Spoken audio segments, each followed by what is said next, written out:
तो नमस्कार, आपका स्वागत है आज के एपिसोड में। आज हम बात करेंगे आर्टिकल 370 के बारे में। 6 अगस्त 2019 को भारत सरकार के द्वारा जम्मू और कश्मीर में आर्टिकल 370 और 35A को हटाने की घोषणा की गई। आखिर ये 370 आर्टिकल है क्या? 35A है क्या? क्यों इसको हटाने पे कश्मीर के नेता लोग जो थे वो थोड़ा नाराज़ हो रहे थे? आखिर इसके ऊपर इतना बवाल था क्यों? इसके बारे में आज हम जानने की कोशिश करेंगे, इसकी गहराइयों के बारे में, इसके फ़ायदे और नुकसान के बारे में। आर्टिकल 370 को समझने के लिए हमें कश्मीर के इतिहास को थोड़ा-सा समझना होगा। मैं बहुत पीछे नहीं जाऊँगा, बस आज़ादी के समय तक की बात करते हैं। मैंने फॉर्मेशन ऑफ इंडिया वाले अपने वीडियो में ये डिटेल से बताया है कि 15 अगस्त 1947 को जो हमें आज़ादी मिली थी अंग्रेज़ों से, उसके बाद में अलग-अलग रियासतों को जोड़ के इंडिया कैसे बनाया गया था। आज हम स्पेसिफिकली कश्मीर की ही बात करेंगे। जैसे कि मैंने उस वीडियो में बताया था, जो भी रियासतें थी, वो अपनी पॉपुलेशन के बेस पे हिंदुस्तान या पाकिस्तान में जुड़ रही थी। जहाँ पे मुस्लिम पॉपुलेशन ज़्यादा थी, वो जुड़ रहे थे पाकिस्तान में। जहाँ पे हिंदू पॉपुलेशन ज़्यादा थी, वो जुड़ रहे थे हिंदुस्तान में। इसके अलावा सरदार वल्लभ भाई पटेल की कोशिशों के द्वारा और बहुत सारी और चीज़ों से हिंदुस्तान के अलग-अलग स्टेट बन रहे थे। इन्हीं में से एक था जम्मू एंड कश्मीर, जिसके राजा थे हरि सिंह। इसके जो राजा थे वो ये चीज़ डिसाइड नहीं कर पा रहे थे कि वो पाकिस्तान में जुड़ें या हिंदुस्तान में, क्योंकि जैसा कि आपको पता है कश्मीर जो है वो एकदम पाकिस्तान और हिंदुस्तान से लगा हुआ है। तो कहीं पे भी जुड़े उसको वैसे कोई फ़र्क नहीं पड़ता, सरहदों के हिसाब से वो दोनों में से किसी से भी जुड़ सकता था। पॉपुलेशन की अगर बात की जाए तो जम्मू एंड कश्मीर की पॉपुलेशन में थोड़ी मेजॉरिटी जो थी वो मुस्लिम पॉपुलेशन की थी, लेकिन राजा जो थे वो हिंदू थे। वो बेसिकली ये चाहते थे राजा हरि सिंह कि वो ना पाकिस्तान में जुड़े ना हिंदुस्तान में जुड़े, वो एक आज़ाद रियासत बन के रहें। जबकि मोहम्मद अली जिन्ना का ये मानना था कि वहाँ की पॉपुलेशन क्योंकि मुस्लिम है तो उसको पाकिस्तान में जुड़ना चाहिए। हिंदुस्तान की जो गवर्नमेंट थी, सरदार वल्लभ भाई पटेल थे, वो राजा हरि सिंह को मनाने की कोशिश कर रहे थे कि आप भारत में जुड़ जाइए। 15 अगस्त की मिली आज़ादी के बाद में भी 9 हफ्ते गुजर चुके थे, लेकिन कश्मीर भारत या पाकिस्तान में से किसी का भी हिस्सा नहीं बना था। अब जिन्ना जो थे वो कबाइलियों को यूज़ करते हैं कश्मीर में आतंक फैलाने के लिए। वो पाकिस्तानी आर्मी के सहयोग से कश्मीर में जो हिंदू पॉपुलेशन थी, उनके ऊपर जुल्म करना शुरू करते हैं। वहाँ पे कई सारे जो हिंदू परिवार थे, परिवार के परिवार मार दिए जाते हैं, महिलाओं की इज्जत लूटी जाती है, घर जला दिए जाते हैं, लूट-पाट की जाती है। पूरा अराजकता का माहौल कश्मीर में बनाने की कोशिश की जाती है। राजा हरि सिंह ना तो ये तय कर पा रहे थे कि वो कबाइलियों से कैसे लड़ें, ना वो ये समझ पा रहे थे कि पाकिस्तानी आर्मी का सामना कैसे करें। इसी बीच मोहम्मद अली जिन्ना राजा हरि सिंह की सेना में भी फूट डाल देते हैं। उसमें जो मुस्लिम सिपाही थे वो उनको ये कह के भड़काते हैं कि आप पाकिस्तान का साथ दीजिए, आप राजा हरि सिंह का साथ मत दीजिए, और वो उन्हें अपनी तरफ मिला लेते हैं। अब जो ईमानदार मुस्लिम सैनिक थे, जो राजा हरि सिंह का साथ दे रहे थे, अपने राजा का साथ दे रहे थे, वफादारी निभा रहे थे, उनको भी कबाइलियों और पाकिस्तानी सेना के द्वारा मार दिया जाता है। मतलब एक तरफ तो वो मुस्लिमों के भले का दिखावा कर रहे हैं और दूसरी तरफ वो मुस्लिमों की ही जान ले रहे थे। खैर, इसके बाद राजा हरि सिंह जो थे उनके सब्र का बांध फाइनली टूट जाता है। वो भारत से मदद मांगने की सोचते हैं, लेकिन ये निर्णय लेने में वो बहुत देर कर देते हैं। पाकिस्तान की सेना जो थी वो कबाइलियों के साथ में मिलकर ऑलमोस्ट श्रीनगर पहुंच चुकी थी, लगभग 1 किलोमीटर दूर रह गई थी। राजा हरि सिंह भागकर जम्मू के अपने महल में शरण लेते हैं और 25 अक्टूबर 1947 को वो भारत सरकार से मदद मांगते हैं। 26 अक्टूबर को भारत सरकार इनको अपना विलय का प्रस्ताव भेज देती है। ये बात राजा हरि सिंह भी जानते थे कि भारत कानूनी तौर पर कश्मीर की मदद तब तक नहीं कर सकता जब तक कश्मीर भारत का हिस्सा नहीं बन जाता, क्योंकि अगर कश्मीर अपने आप को एक आज़ाद रियासत ही बना के रखेगा तो पाकिस्तान की सेना या कबाइली उस पर हमला करेंगे तो ये उसकी ही प्रॉब्लम है। कोई दूसरा देश अपनी सेना वहाँ पे भेज ही नहीं सकता। अगर भारत की सेना को वहाँ पे आना है तो जम्मू एंड कश्मीर को भारत में विलय करना ही पड़ेगा। इसीलिए वो भारत के विलय के प्रस्ताव के ऊपर हस्ताक्षर कर देते हैं और जैसे ही जम्मू एंड कश्मीर भारत का हिस्सा बनता है, भारतीय सेना वहाँ पहुँच जाती है। 26 अक्टूबर 1947 को राजा हरि सिंह ने ये विलय के पेपर्स के ऊपर हस्ताक्षर किया था। उसी रात भारत की सेना श्रीनगर पहुंच चुकी थी। वो सारे कबायलियों और पाकिस्तानी सेना के साथ में लड़ाई शुरू कर देते हैं और ये लड़ाई काफ़ी लंबे समय तक चलती है। लगभग 1 साल 2 महीना और 10 दिन तक ये लड़ाई चलती है, जिसके बाद में पाकिस्तान ऑलमोस्ट हार की कगार पर पहुंच चुका था। भारत जम्मू एंड कश्मीर का 1/3 हिस्सा कब्जे में कर चुका था और बाकी बचा हुआ हिस्सा भी ऑलमोस्ट पाकिस्तान के हाथ से जाने ही वाला था। ऐसे में वो पाकिस्तान यूनाइटेड नेशंस पहुंच जाता है और ये कहता है कि भारत कश्मीर के ऊपर हमला कर रहा है, ये हमला गलत है, इसको रोका जाना चाहिए। मतलब हमला किया हुआ है पाकिस्तान ने, लेकिन यूनाइटेड नेशंस में जाके गाना गा रहा है कि भारत ने हमला किया हुआ है। अब यूनाइटेड नेशंस के कहने पे 5 जनवरी 1949 को सीज फायर की घोषणा होती है। यूनाइटेड नेशंस कहता है कि जिस देश की सेना जहां पे है वो वहीं की वहीं रुक जाए और जहां पे वो लोग अभी हैं वहीं पे एक लाइन ऑफ कंट्रोल खींच दी जाए, LOC बना दी जाए। यूनाइटेड नेशंस ये घोषणा करता है कि जिस देश की सेना जहां पे है वो हिस्सा उस देश का माना जाएगा। अब राजा हरि सिंह ने जब जम्मू एंड कश्मीर का भारत में विलय किया था तो पूरा का पूरा जम्मू कश्मीर लद्दाख जो था वो भारत का ही हो चुका था। लेकिन यूनाइटेड नेशंस के उस फैसले की वजह से गिलगिट, मीरपुर, मुजफ्फराबाद और बालिस्तान जैसे कई सारे इलाके थे जहां पे पाकिस्तानी आर्मी का कब्जा उस समय भी बना हुआ था। इसी वजह से वो पाक ऑक्यूपाइड कश्मीर कहलाते हैं, POK कहलाते हैं, क्योंकि वैसे तो वो भारत के हैं लेकिन वो सेना वहां की वहां थी, इसलिए पाकिस्तान का कब्जा माना जाता है उस पर। आज की डेट में जम्मू एंड कश्मीर का 30% हिस्सा पाकिस्तान के पास में है, 60% भारत के पास में है और 10% चाइना के पास में है। चाइना वाली कहानी फिर कभी सुनाऊंगा। अब ये हो गई कश्मीर के हिस्से होने की बात कि कैसे कश्मीर का ये जो आज की डेट में हिस्सा बना हुआ है वो बना कैसे। अब बात आती है कि आर्टिकल 370 और 35A कहाँ से आया। तो जिस समय राजा हरि सिंह ने जम्मू कश्मीर को भारत में विलय किया था उस समय उन्होंने विलय के समय कुछ शर्तें रखी थी जिन्होंने आर्टिकल 370 और 35A को जन्म दिया।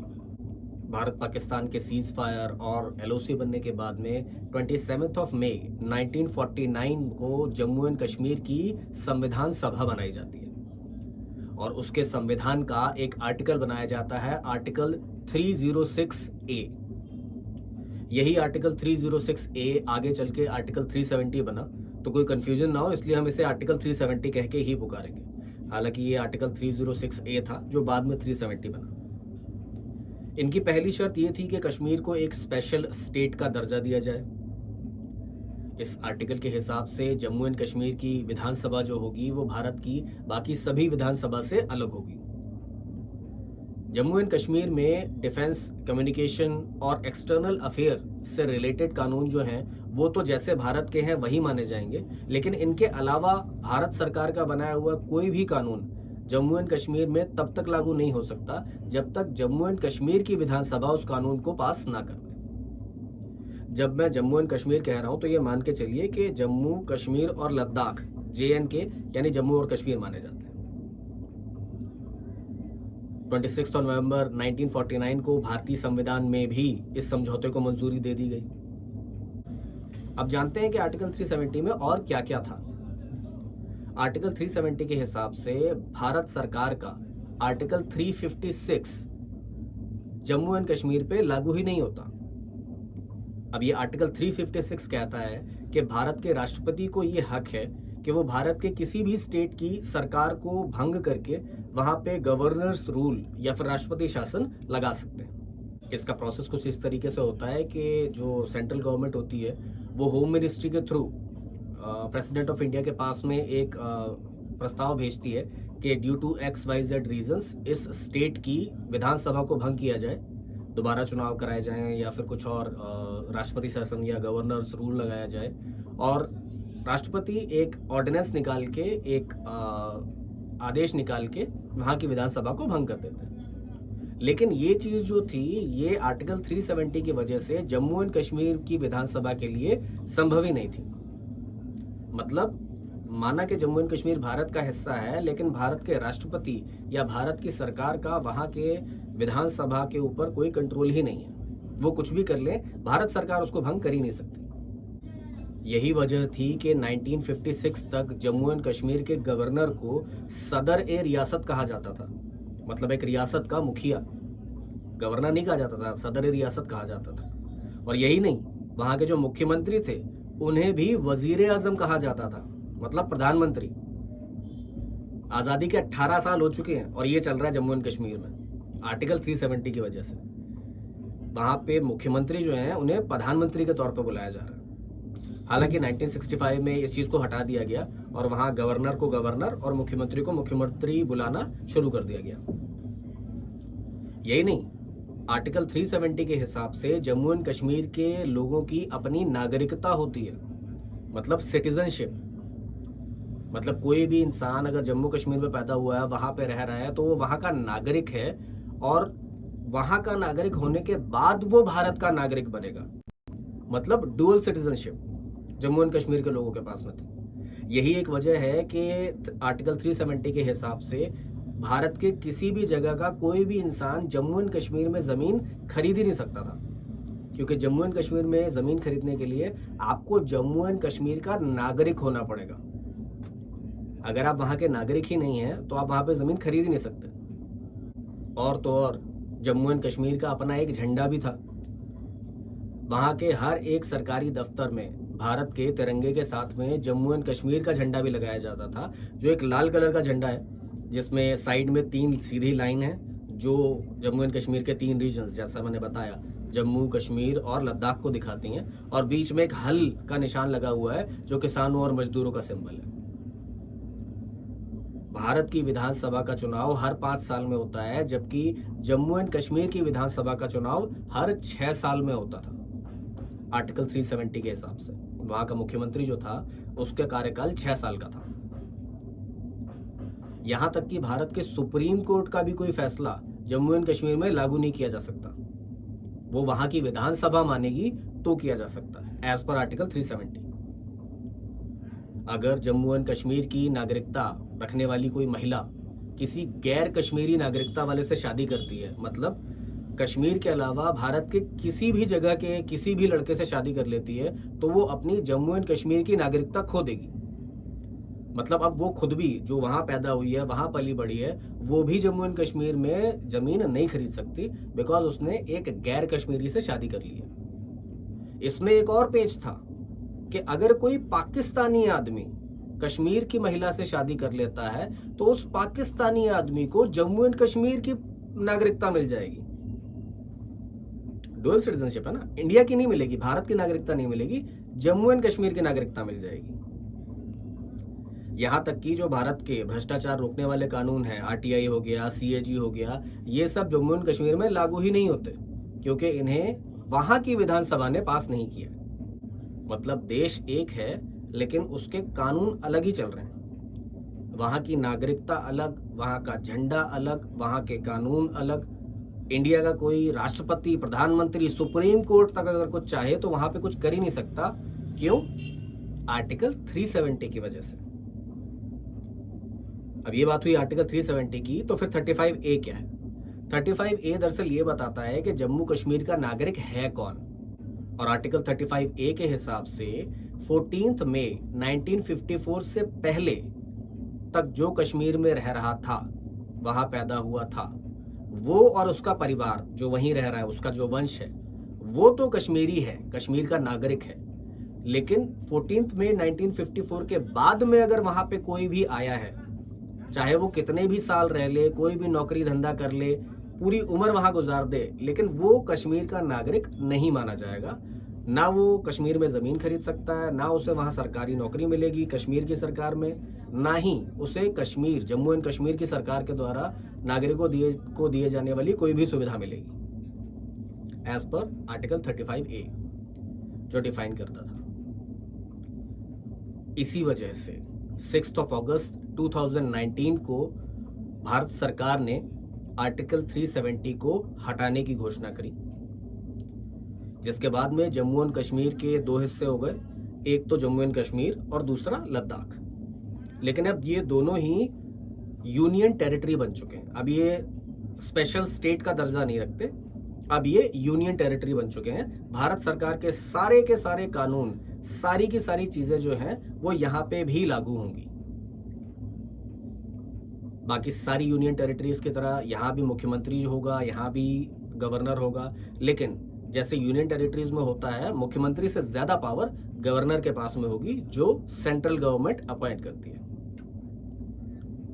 लद्दाख जो है वो चंडीगढ़ की तरह से ही रहेगा, जैसे चंडीगढ़ और दिल्ली भी यूनियन टेरिटरीज हैं, लेकिन चंडीगढ़ में कोई अलग से मुख्यमंत्री बनाने के लिए चुनाव नहीं होते। उसी तरीके से लद्दाख में भी कोई अलग से मुख्यमंत्री बनाने के लिए चुनाव नहीं होगा, वहां पे गवर्नर या लेफ्टिनेंट गवर्नर रहेगा जो वहां पे सरकार के काम देखेगा। जबकि जम्मू एंड कश्मीर में चुनाव होंगे, लेकिन वो दिल्ली के तरीके से ही होंगे। 5 साल के लिए मुख्यमंत्री बनाया जाएगा, वही सारी चीजें जैसे दिल्ली में सरकार चलती है वैसे ही जम्मू एंड कश्मीर में भी चलेगी एज ए यूनियन टेरिटरी। अब ना तो वहां पे कोई दोहरी नागरिकता है, ना जमीन खरीदने पे कोई पाबंदी है, और ना ही किसी लड़की के बाहर शादी करने पे उसका कोई भी अधिकार खत्म होता है। तो जिस तरीके से मैंने बताया कि एक आर्टिकल 370 की वजह से जम्मू एंड कश्मीर, जिसके पीछे सारा झगड़ा होता है, जो सारी लड़ाई होती है, भारत का है कश्मीर, भारत का है कश्मीर कह के जो सब लोग लड़ते रहते हैं, वो भारत का होके भी भारत का नहीं था, आर्टिकल 370 की वजह से। अब क्योंकि CAG, RTI जैसी चीजें वहां पे लागू ही नहीं होती थी, तो वहां पे होने वाले किसी भी भ्रष्टाचार जो समय समय पे वहां मुद्दा उठता रहता था, उसकी कोई सेंट्रल गवर्नमेंट या किसी तरीके से जांच ही नहीं हो पाती थी। अब वो हो सकती है। अब वहां पे होने वाले किसी भी भ्रष्टाचार को रोका जा सकता है। जो भी सजा एक कानून तोड़ने वाले को भारत के किसी भी और हिस्से में मिलती है, वो वहां भी मिल सकती है। इसी वजह से जो लोग वहां पे भ्रष्टाचार करना चाहते हैं, आतंक फैलाना चाहते हैं, परेशानियां खड़ी करना चाहते हैं, वही लोग हैं जो आर्टिकल 370 हटने का विरोध कर रहे हैं। लेकिन भारत सरकार ने पूरी प्लानिंग के साथ में, पूरी अनुशासन के साथ में 370 को हटाया।